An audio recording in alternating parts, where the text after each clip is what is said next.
কয়েকদিন পরেই ঈদুল আজহা, কোরবানির পশুর পরিচর্যায় ব্যস্ত সময় পার করছেন খামারিরা। দিনাজপুরে প্রতিটি উপজেলায় গড়ে উঠেছে গরুর খামার। ক্ষতিকর ওষুধ ব্যবহার না করে প্রাকৃতিকভাবে লালন পালন করা হচ্ছে গবাদি পশু। সবুজ ঘাস, খড়, ভুসি, ভাত ও খৈল খাওয়ানো হচ্ছে গরুগুলোকে। তবে গোখাদ্যের দাম বেশি হওয়ায় এবছর খরচ বেড়েছে বলে জানান খামারিরা। খাদ্যের দাম অনেক বেশি হওয়ার কারণে আমরা খামারিরা অনেক ক্ষতিগ্রস্ত।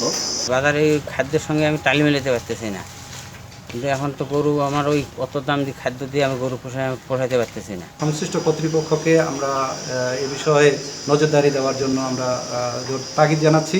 এদিকে পশু মোটা তাজাকরণে ক্ষতিকর ওষুধ ব্যবহার বন্ধে খামারগুলোতে নিয়মিত মনিটরিং করা হচ্ছে বলে জানান জেলা প্রাণী সম্পদ কর্মকর্তা। কেনাকাটায় 100% পর্যন্ত ক্যাশব্যাক জিতে নিন BMW সহ হাজার হাজার পুরস্কার। কোরবানি ঈদকে সামনে রেখে যে হাটগুলো বসবে সেখানে আমাদের চিকিৎসকরা যেন নিয়মিত তদারকি করে, সেই জন্য মেডিকেল টিম গঠন করা হয়েছে। প্রতিটা হাটে গবাদি পশুর স্বাস্থ্য পরীক্ষা করবে।